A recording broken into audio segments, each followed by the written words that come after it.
بسم الله الرحمن الرحيم. الحمد لله رب العالمين،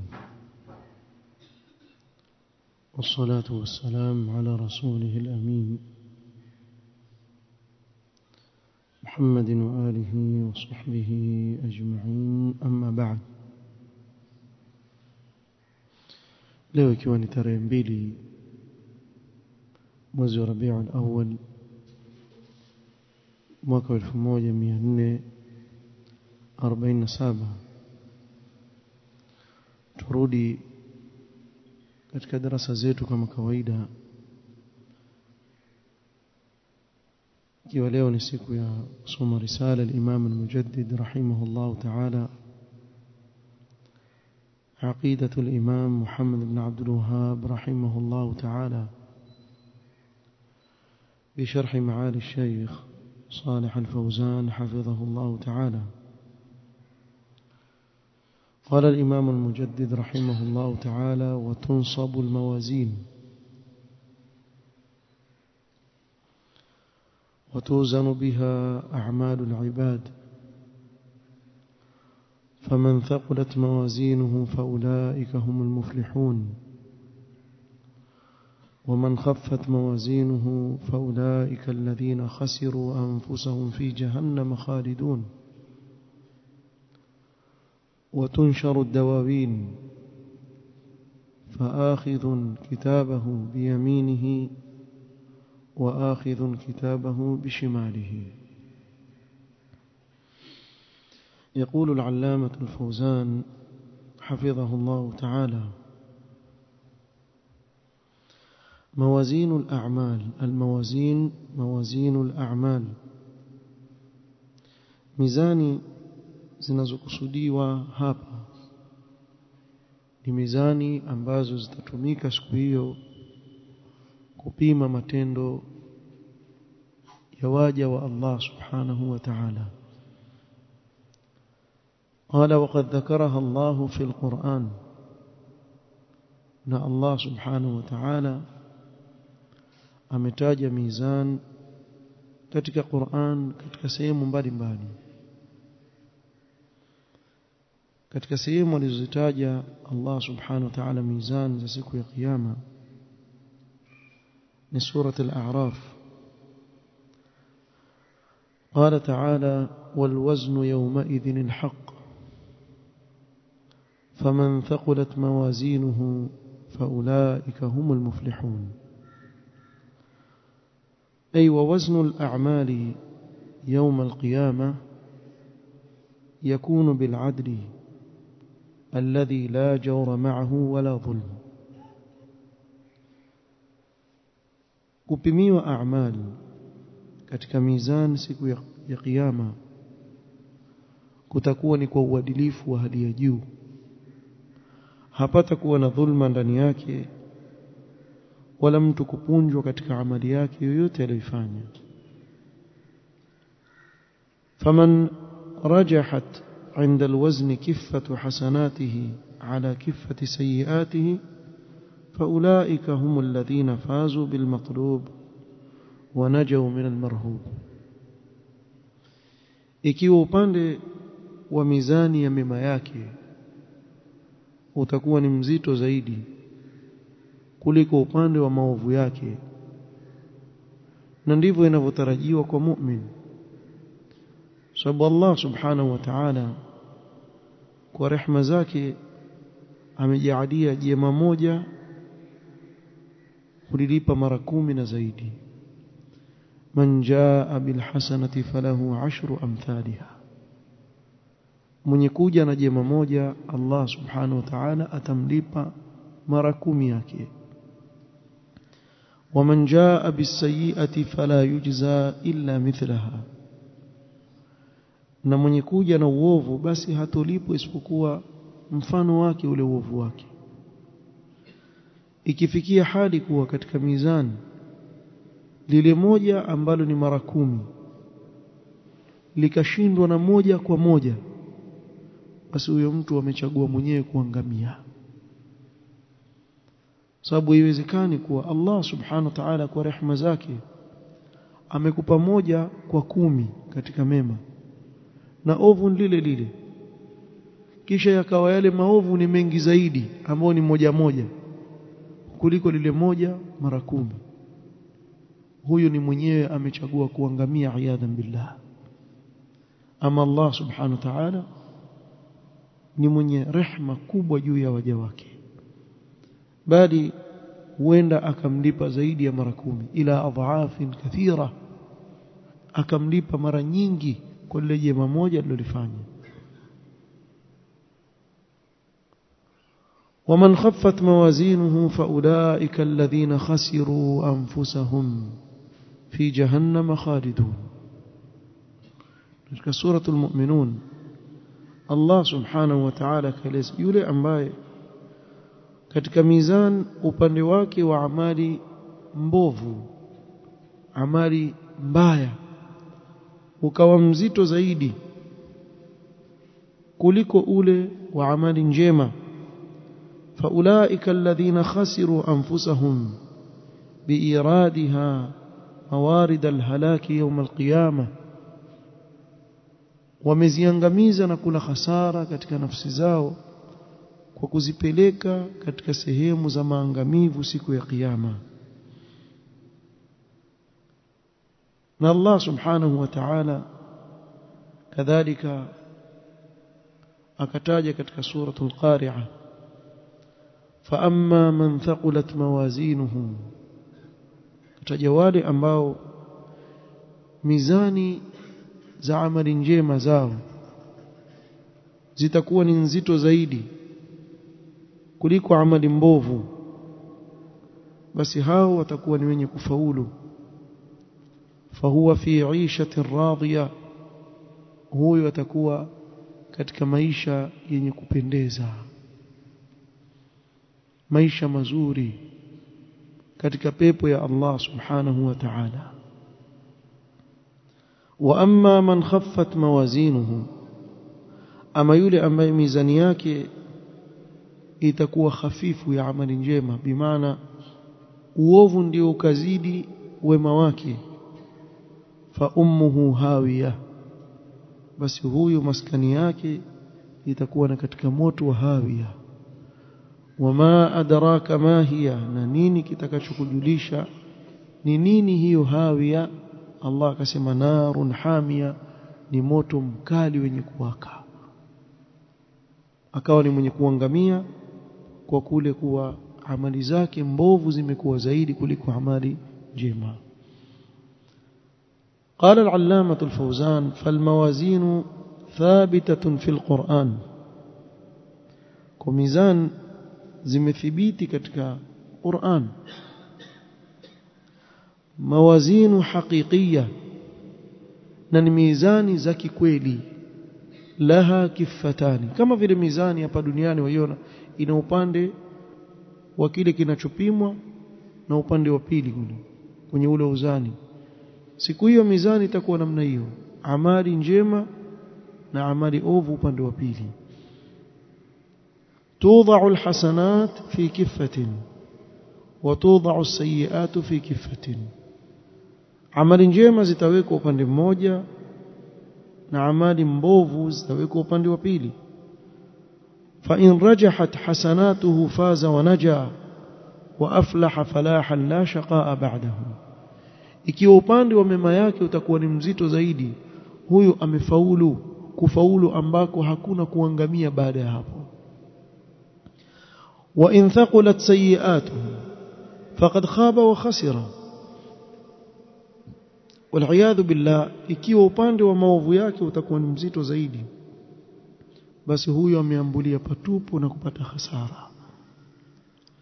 ومن خفت موازينه فأولئك الذين خسروا أنفسهم بما كانوا بآياتنا يظلمون, kwa wale ambao mizani ya mema yao itakuwa ni hafifu, ikawa ya maovu ndio nzito, basi hawa wamekula hasara kwa kuzitumbukiza nafsi zao katika maangamivu.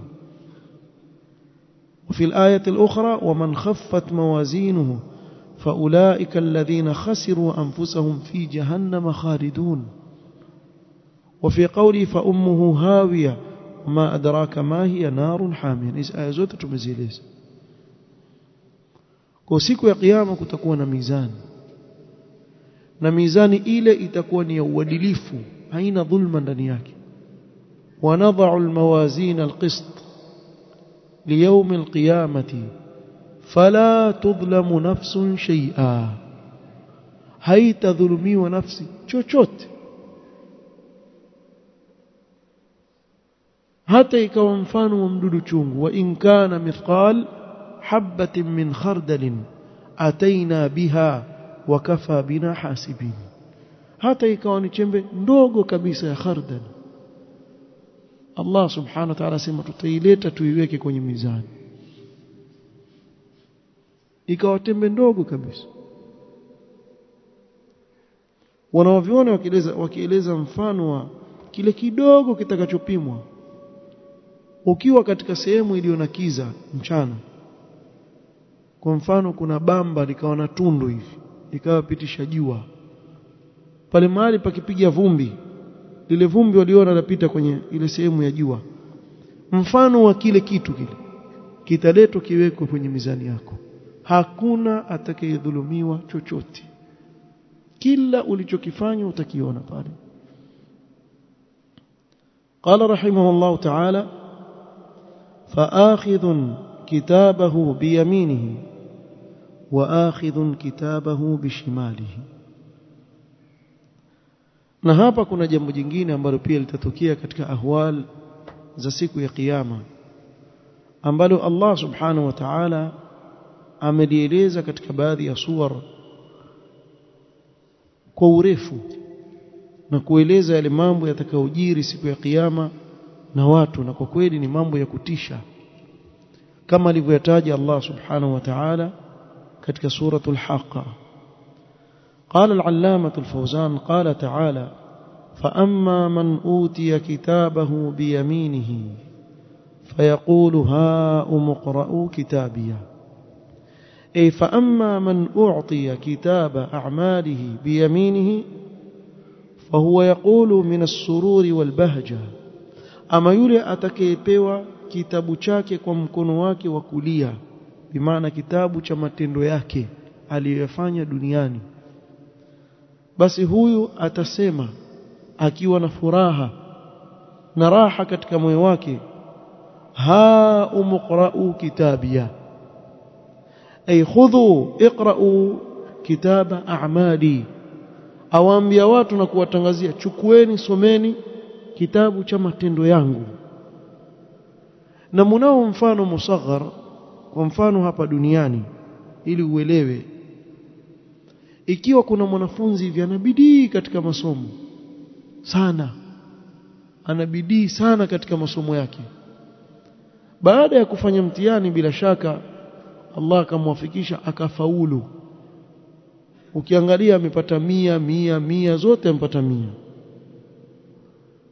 ile ripoti yake aweza kuweka kwenye kifua hivi, atembea nayo, hataka kila mtu amuulize umpata ngapi, amuonyeshe shika soma.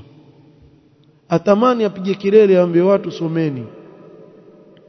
Na kuna mwingine alikuwa na balaa zake darasani, hayumo, kila siku akimbia, mkorofi, hawasikilizi walimu wake. Ukija katika masomo sasa ameanguka. Ikiwa ni shule, basi ile ripoti itakunjwa itiwe mfuko wa nyuma, kisha akifika nyumbani hata mzazi wake kumwambia vipi huko, ripoti yako iko wapi? Sijui yule mwalimu mvivu hakuja hata leo, kadhab. Kumbe kaitia mfuko wa nyuma huko, hatamani mtu aone yale matokeo yao. Sasa ikiwa hii ni duniani, kesho akhera kutakuwaje jamaa? Ikiwa hii ni duniani tu, ukifeli masomo yako ya kidunia tu ya kawaida hayo, hutamani mtu aone ile ripoti yako. Na ukifaulu watamani watu wote wakuone, mashaallah mfaulu. Kila mtu atakamuonyesha.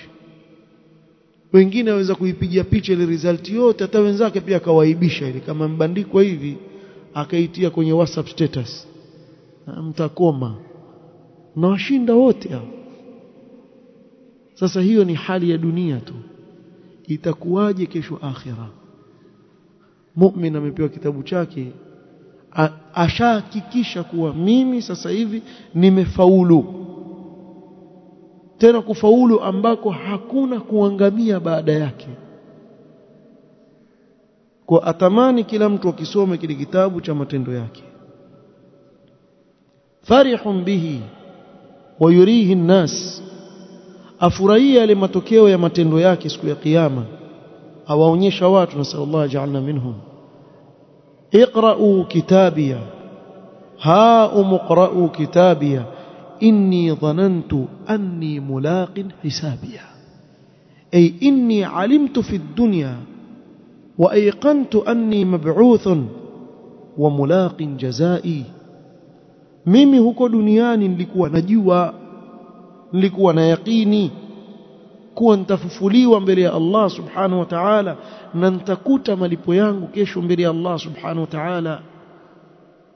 يقول العلامة الفوزان يعني في الدنيا إني ظننت أني ملاق حسابيا، يعني في الدنيا ظننت يعني أيقنت أني ملاق حسابي، nilikuwa na yaqini, sina shaka kuwa nitakutana na malipo yangu kesho akhira. Fasta'dadtu lidhalika, nikajiandaa kwa ajili ya hilo. Kwa ikawa hapa duniani hawachi jema ambalo aweza kulifanya isipokuwa atalifanya. Kuna lugha ya baadhi ya watu ya makosa sana. Utawasikia watu akiambiwa bwana kuna khairi fulani ilifanya, asema njia za khairi nyingi, si lazima unionyeshe wewe. Wasema hivyo. Siku ya kiyama utatamani ukiona hao maneno uliyosema katika kitabu chako, utatamani kama ile khairi ungeifanya. Utaitamani ile khairi kama ungeifanya. Siku ambayo mzazi hataki kuonekana na mtoto wake, na mtoto pia hataki kuonekana na mzazi wake, amkimbia mamake mzazi, aogopa, amwambie mwanangu nakufanyia yote, jema moja huwezi kunipa, niongezee bado kidogo tu. Aogopa ambio hivyo. Kila mmoja mkimbia mwenzake. Atatamani yule aliambiwa kuna khairi fulani ifanye, akamjibu kiujeuri mwenzake kuwa kuna khairi nyingi naweza kufanya, si lazima unielekeze wewe. Atatamani lau kama angelikusikiza. فهو في عيشة راضية، أي فهو في عيشة مرضية لما يراه من النعيم الدائم. huyu ataishi maisha yenye kuridhisha. Huyu aliyepewa kitabu chako mkono wa kulia ataishi maisha yenye kuridhisha kwa yale atakayoyaona katika neema zenye kudumu katika pepo ya Allah subhanahu wa ta'ala. fi jannatin 'aliyah, ay fi jannatin rafi'atil makan wal makana, katika pepo iliyo juu. Pepo yenyewe iko juu na cheo chake yule anaingia peponi huwa kiko juu.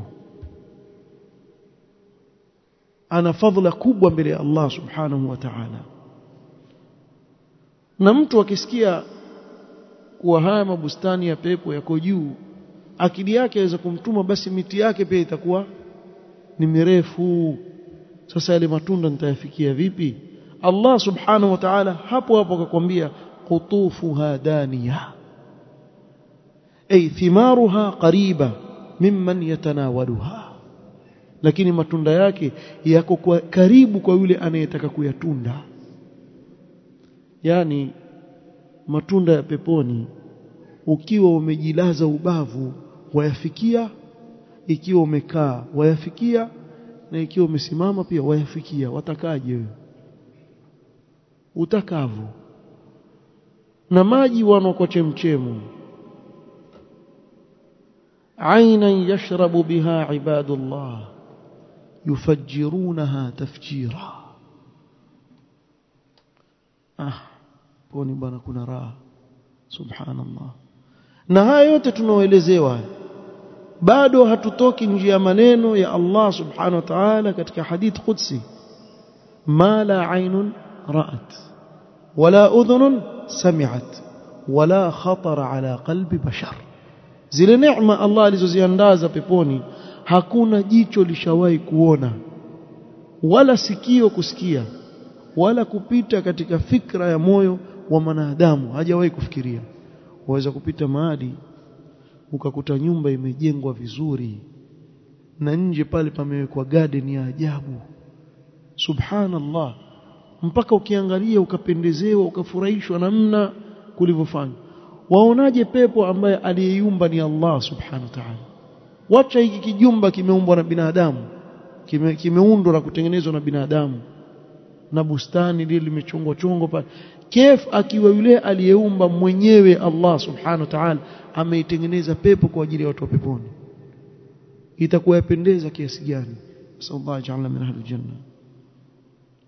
Kisha waambiwe kulu washrabu hani'an bima aslaftum fil ayyamil khaliya, yuqalu takriman lahum. Kisha wataambiwa ili kuzidi kuwakirimu watu wa peponi, wataambiwa kulu washrabu aklan wa shurban la adhan fihi bima qaddamtum min al-a'mal as-salihat fi al-ayyam al-madiya fi ad-dunya. Wataambiwa kuleni na kunyweni, kula na kunywa ambako hakuna udhia ndani yake. Yani sasa hivi wewe waweza kuanza kula ukapigiwa simu, ukishika ile simu, kama wewe kwa mfano ni mfanyabiashara transporter swa maskini ndugu zetu wallahi ainhu, aambiwa basi ile gari lako bwana limeharibika katikati ya njia na kuna wevi washaanza kuvamia, wafikiri kile chakula kitashuka tena? Ni amana ya watu waipeleka, kisha kumetokea janga njiani, huna raha. Ama dereva kupigia akwambia mafuta yankwisha, muongo, na wewe wajua ni muongo. Wamuona mtu hapo pashanza, ndio nifanyia hivyo, akwambia mimi naiacha gari hapo, ama tuma pesa, si wafanya hivyo, akuudhi tu roho yako. Wewe wala chakula chote kisha kutumukia nyongo, huli tena. Mambo yafanyika hapa duniani, mara wala ukimaliza kula utafuta msaada, chakula kisha kuumiza tumbo. Mabalaa mengi yatokamana kula na kunwa. Lakini katika pepo ya Allah subhanahu wa ta'ala, kulu washrabu hani'an, hakuna udhia ndani ya kula kwenu na kunywa kwenu. Sababu ya kuambiwa hivyo, bima aslaftum fil ayyamil khaliya, kwa yale mliotanguliza katika matendo mema katika masiku yaliyopita duniani. Mtu aweza kusema naweza mimi kupata neema kama hizi. Naam, mimi na wewe tuweza kupata neema kama hizi ikiwa tutajiandaa kwa ajili ya siku hiyo. Na sisi hivi sasa twaishi fil ayyamil khaliya. Hizi siku zilizotajwa hapa ndio mimi na wewe leo twaishi. Sisi bado tuko kwenye al-ayyamil khaliya zilizokusudiwa hapa, ambazo tukiziwacha nyuma tutakuja kuziita al-ayyamil khaliya siku hiyo zilizopita huko nyuma. Al-khaliyatu yani al-madiya fi dunya, ile masiku yaliyopita ya huko duniani. Asa ukija katika upande wa pili, qala wa amma man utiya kitabahu bishimalihi fayaqulu ya laitani lam uta kitabiya. Hawa ndio wale wafeli. Wa amma man u'tiya kitaba a'malihi bishimalihi, ama yule atakayepewa kitabu cha matendo yake kwa mkono wake wa kushoto, fayaqulu min shiddati nadam, atasema kwa majuto makubwa, ya laitani lam u'ta kitaba a'mali lima fihi min al-a'mali as-sayyi'a al-mustawjiba li'adhabi. Atatamani na kusema laiti nisingepewa kitabu cha matendo yangu maovu yatakaoniwajibishia mimi kuadhibiwa na Allah subhanahu wa ta'ala. Kisha atalalamika kusema ya laitani lam uta kitabiyah wa lam adri ma hisabiyah, ay wa ya laitani lam a'rif ayya shay'in yakunu hisabi. laiti ningelikuwa sijui hisabu yangu ni nini, hata nisijue matokeo yangu ni nini. Kwa ile hofu itakayompata ya kupewa kitabu kwa mkono wa kushoto, tena kwa nyuma ya maungo yake. Sallallahu alayhi wasallam nafi'a. Ya laitaha kanat alqadhiya ay ya laita almauta allati mittuha kanat almautatu allati la ub'athu ba'daha abadan. Ya laiti yale mauti ndiyo kufa yale yangelikuwa ndiyo mwisho wangu, nisifufuliwe tena. Ya laiti ingelikuwa yale mauti ndiyo kufa, ndiyo basi kwisha maisha yangu, nisirudi tena. Atamani lau kama singelifufuliwa. Na munao nyinyi pia mfano huu wa kidunia tu ambao mmewapigia hapa. Mtu akafanya mchezo na katika masomo yake, kwa mfano ya madrasa ama ya shule, hasomi, hafanyi bidii, huwaje huyu mtu siku ya results? Nilikuwa na sahibi yangu mmoja tunsoma skuli pamoja. Ile siku ile tumepewa matokeo yetu, tumaliza form 4. Jamaa walikuwa tukiita ameubwara, sema hivyo sisi, ama ameudunda. Yani kuudunda, yani umefeli, umpata EE pale, DD, hata hujafika C. Yani sasa haamini yule mwenzangu, unaona, amekwenda kuosha uso, ati haamini. Na yajua alikuwa yafanya nini skuli, alikuwa yeye yajua, hana habari na masomo. Sasa ile result slip ilivoletwa ile, akapewa, shika hii hapa, soma. Akisoma hivi, akaikunja hivi, akaitia mfukoni mwanzo, akaenda kwenye mfereji, wallahi alazim akaosha uso. Alipomaliza kuosha uso, akafuta mkono, akaitoa tena mfukoni, akaiangalia, ona labda mimi naota nini, kisha akaikunda, akaitia mfukoni. Anipigia mimi simu, sasa itakuwaje bwana, umpata nini? Wacha tu, hataki hata kumtajia mimi mwenzake ampata nini. Wallahi alichukua, mjua zile kalenda wazaandikwa aya zile, kalenda zile za hijria zaandikwa aya zile, sijui aliitoa wapi, qul la yusibana illa ma kataba Allahu lana. Ile aya suratu Tauba akaichukua, akaibandika chumbani. Sasa sisi tukija tukimcheka, maana tulikuwa na utoto bwana, mwenzetu ampata msiba, sisi tuacheka. Lakini ilikuwa yastahili, maana yake alikuwa na mchezo kweli kweli, hata habari yana. Tukimcheka sema, soma hapo wewe, wajua kusoma, soma hapo inaandikwa nini, qul la yusibana illa ma kataba Allahu lana. Mimi naandikiwa hivyo bwana, na ndio ikaenda hivyo. Kwani nani aliiona result? Yani wewe unataka kuiona ile result yake, sijui aliweka kusudi ifuliwe, ifanywe almuhim, wote mbali. Asa mtu yuko duniani aona haya kuonyesha matokeo ya mtihani huu wa dunia tu, itakuwa vipi siku ya kiyama? Manake ndiyo motoni, wal iyadhu billah. Mtu apewa kitabu chake kwa mkono wa kushoto, atatamani kweli mtu aone matokeo yake kwa vipi? Atamani lau kama ile mauti yake ya kule duniani ndio ingelikuwa ni ya mwisho, hafufuliwi tena mbele ya Allah subhanahu wa ta'ala. Kisha atalalamika kwa malalamishi mengi sana.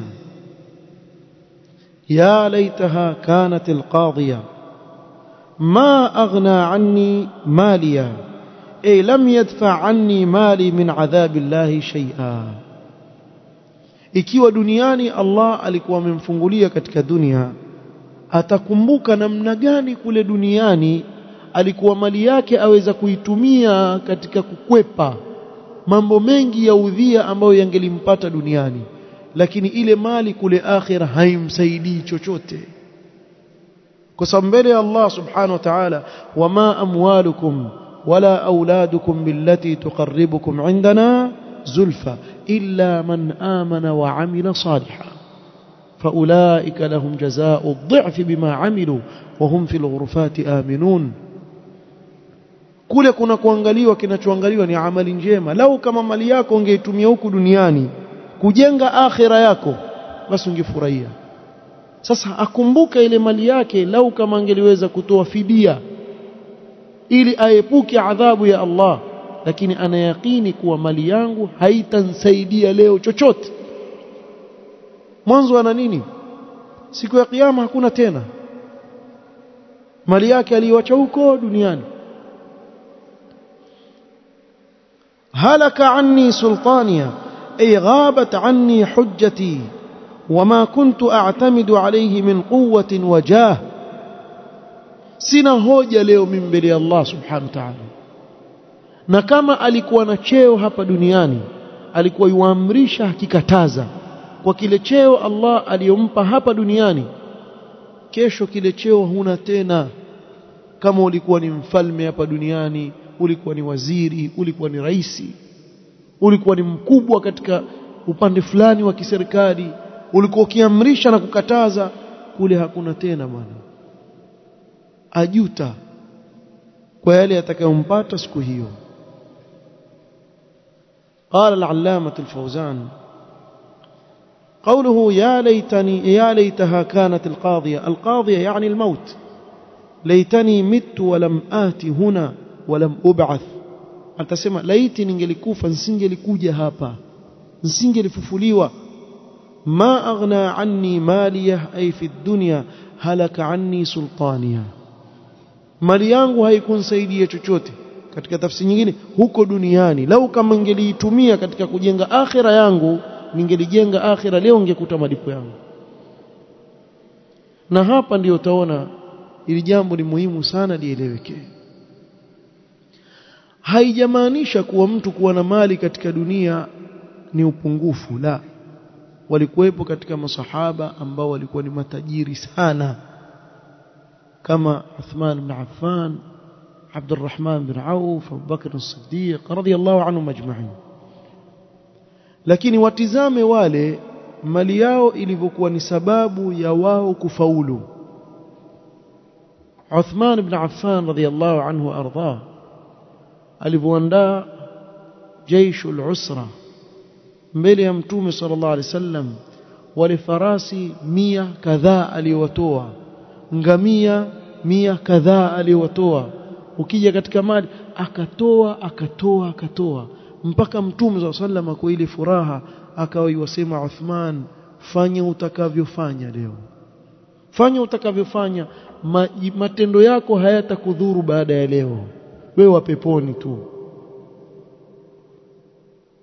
ما ضر عثمان ما عمل بعد اليوم.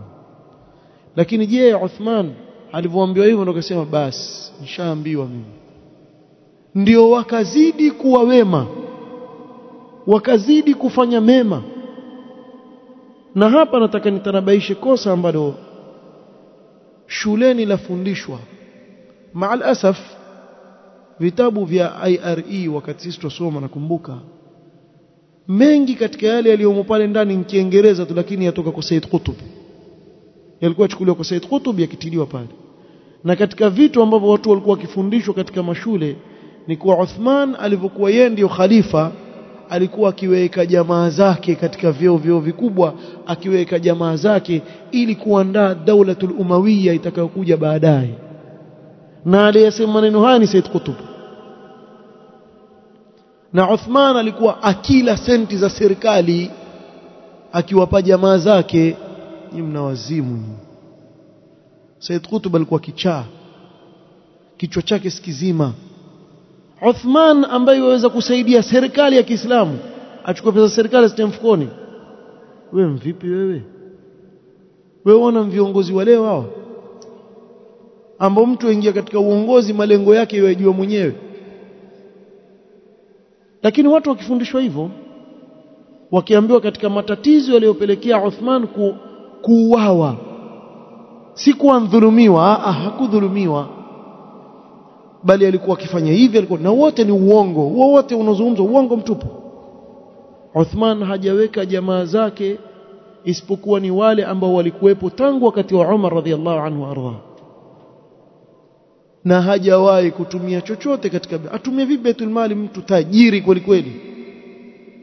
Allah alikuwa anamfungulia katika dunia. bali yeye ndio akisaidia.